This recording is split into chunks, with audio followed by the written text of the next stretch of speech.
السلام علیکم ورحمۃ اللہ وبرکاتہ نحمدہ ونصلی علی رسولہ الکریم۔ امید کرتی ہوں کہ آپ سب اللہ تعالیٰ کے فضل و کرم سے خیر و عافیت کے ساتھ ہوں گے۔ میں آپ سب کو اپنے چینل ایزی قرآن لیسنز پر دل کی گہرائیوں سے خوش آمدید کہتی ہوں۔ آج ہم پڑھیں گے سورہ بقرہ کی آیت نمبر 275 کا بقیہ حصہ۔ اس کا کچھ حصہ ہم پچھلے سبق میں ادا کر چکے ہیں، بقیہ حصہ آج کے سبق میں مکمل کریں گے انشاءاللہ العزیز۔ تو چلیے بغیر تاخیر کے بڑھتے ہیں اپنے سبق کی طرف، اور سبق کی ابتدا اللہ جل شانہ کے بابرکت نام سے کریں گے۔ اعوذ باللہ من الشیطان الرجیم، بسم اللہ الرحمن الرحیم۔ آیات مبارکہ دیکھیں۔ فمن جاءہ، ساتھ ساتھ ہم اس کی تجوید بھی دیکھیں گے۔ فمن، نون ساکن ہے، اس کے بعد آنے والا جو حرف ہے جیم، یہ حروف اخفاء میں سے ایک حرف ہے۔ تو نون ساکن کے بعد حروف اخفاء کے 15 حروف میں سے کوئی حرف آ جائے، یا تنوین کے بعد ان حروف میں سے کوئی حرف آ جائے، تو وہاں پر یعنی کہ اس نون ساکن پر یا اس تنوین پر اخفاء کیا جاتا ہے، اس کی آواز کو مخفی کر کے ناک میں چھپا کر ادا کیا جاتا ہے۔ جیسے کہ ہم اس کو پڑھیں گے۔ فَمَن جَاءَهُ،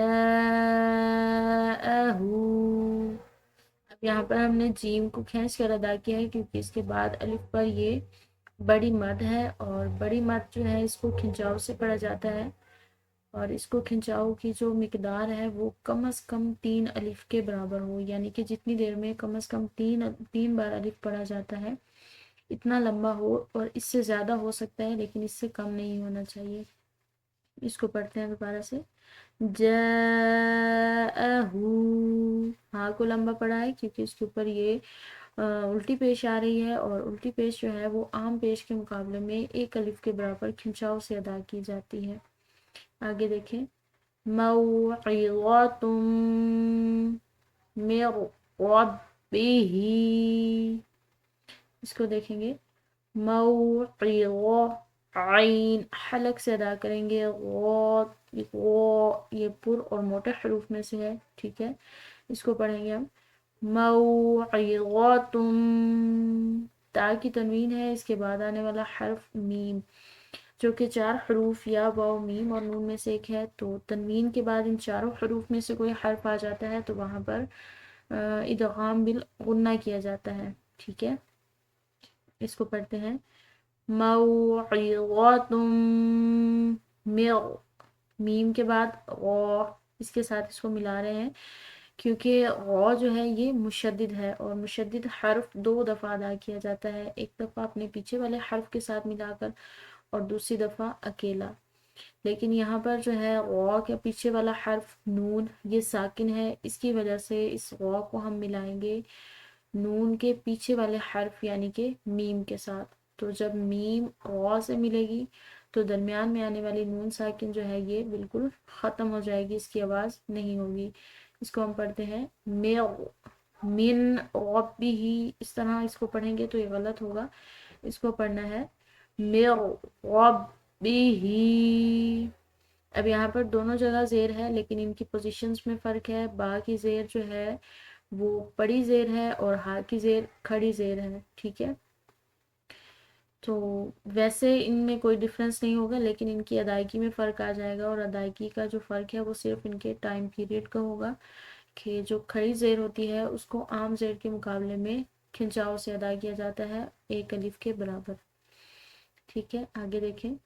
فانتہا، نون ساکن کے بعد تا حروف اخفاء میں سے، تو اس نون ساکن پر ہم اخفاء کریں گے اور ہا کو لمبا ادا کیا ہے کیونکہ اس کے اوپر کھڑی زبر ہے۔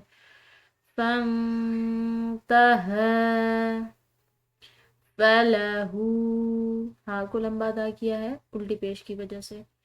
فلہ ما، یہاں پر الف مدہ ہے، ٹھیک ہے، یعنی کہ ہم نے اس کو پڑھنا میم زبر ما، اس طرح اس کو نہیں پڑھنا بلکہ اس کو الف مدہ کے ساتھ ملاتے ہوئے لمبا ادا کرنا ہے ایک الف کے برابر۔ ما، ٹھیک ہے آگے دیکھیں سلف، فا کو وقف کے ساتھ پڑھا گیا ہے کیونکہ یہاں پر وقف مطلق کی علامت ہے.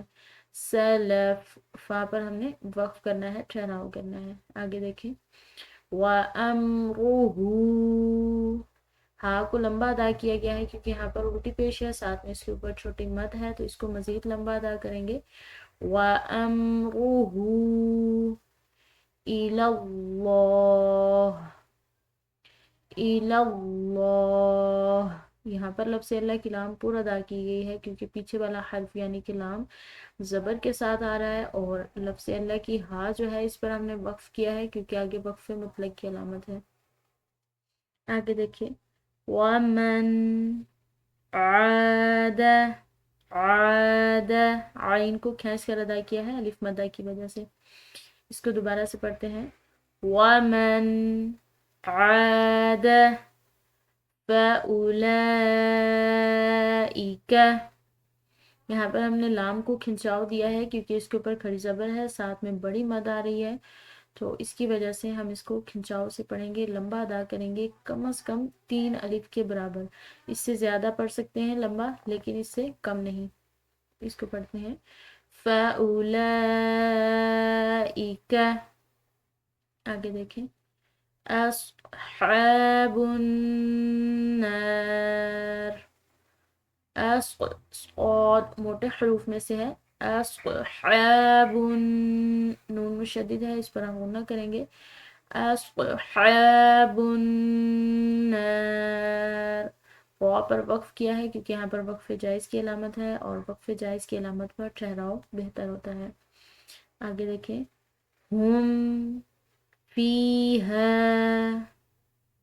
ہم فیہا خالدون، یہاں پر دال کے بعد آنے والا جو واو ساکن ہے یہ واو ساکن واو مدہ ہے کیونکہ اس کے پیچھے والا حرف جو ہے وہ پیش کے ساتھ ہے. پیش کے بعد آنے والی جو واو ساکن ہے وہ واو مدہ کہلاتی ہے، اور واو مدہ جو ہوتی ہے اس کو ایک الف کے برابر کھنچاؤ سے ادا کیا جاتا ہے. اس کو دوبارہ سے پڑھ لیتے ہیں خالدون. اس کے ساتھ ہی ہمارا آج کا سبق اختتام کو پہنچا. امید ہے کہ آپ کو آج کا سبق بہت اچھے طریقے سے سمجھ آ گیا ہوگا. اگر آپ چینل پہ نئے ہیں اور ابھی تک چینل کو سبسکرائب نہیں کیا تو چینل کو سبسکرائب کیجیے اور ویڈیو کو لائک کیجیے اور ان ویڈیوز کو زیادہ سے زیادہ شیئر کیجیے تاکہ زیادہ سے زیادہ لوگ اس کار خیر سے مستفید ہوں، جو کہ آپ کے لیے صدقہ جاریہ بن جائے. نیکسٹ ملاقات تک کے لیے رکھیے گا اپنا بہت سارا خیال. دعاؤں کی درخواست. جزاکم اللہ خیرہ. السلام علیکم ورحمۃ اللہ وبرکاتہ.